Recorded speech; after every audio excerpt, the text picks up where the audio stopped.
IFM News. IFM News. IFM News. Lokal. Impaka mo ni Public Employment Service Office Tilawag kan Migrant Desk Officer Ms. Shapia Abaya nga dayto pat nga overseas Filipino worker ang natalgad asimang pet dito syudad Tilawag manipot ijay Middle East. Kunana ngito mo na asimang pet dito syudad ket agapo iti UAE kastamet asim marunutin agapo iti Kuwait, Kingdom of Saudi Arabia ken iti Israel ngem kunana asaan na pa yan nakita ken namit ti simang pet nga agapo ijay Israel. So far on record po had upat nga simang pete nga repatriated from the Middle East since nangugi dito gubat between Iran and the United States. Timo na nga simang pet apo ket agapot UAE, simarunog ket agapot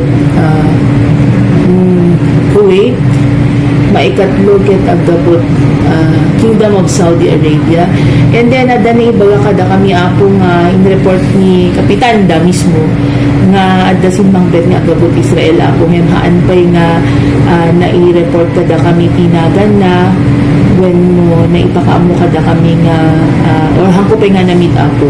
So far tinamit tay laing apo ket DJ kasangsangpet na agapot Saudi Arabia.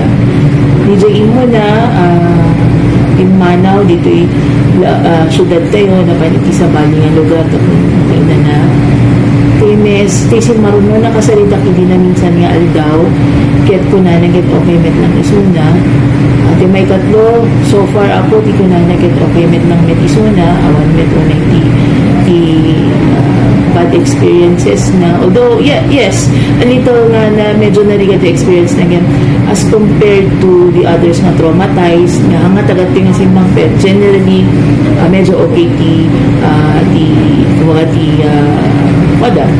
mental and emotional health da DJ ako so DJ Mesa nga gabot Israel ako hantay pay nga na-meet hantay pay nga nakasalita.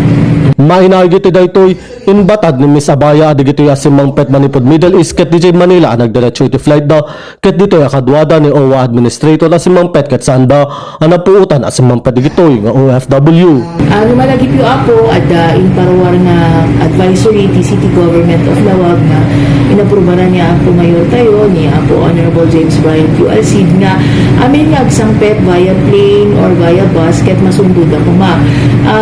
Unfortunately apo di iti sumangsang pet repatriated from the Middle East through Manila flights kadwa ni apo OWA administrator tayo attorney PY kaunan nga simangsang pet da apo so medyo haantay nga naputan nga simang pet da ngayon na ibaga lang kada tayo through DJ ag-report ken ni apo OWA tayo satellite office ito Ilocos Norte ken DJ like I said a while ago DJ Mesa ket through ni apo Kapitan da apo. Inayon ti opisyal ang may sawagas ti panang tulong da kadagito nga OFW ket iti panangimbeter da kadakwada nga agatendar ti seminar a bagong simula kastamet ako na akin nasarita na ti OWAD kadagiti mabalin a benepisyo ang maala dagitoy nga OFW. So far apo dapat dama-dama ongoing batch 2 nga seminar tay tatang nga bagong simula ala na alukoy tay met nga naimbitaran DJ Dua ngem DJ met lang mesa latin at pakita nga tinuyog pay ni ako Kapitanda. As the MDO of Lawag City Apo nagisalita tayo met ken ni Ma'am Owa ni RD nga ken ni Sauda ni Ma'am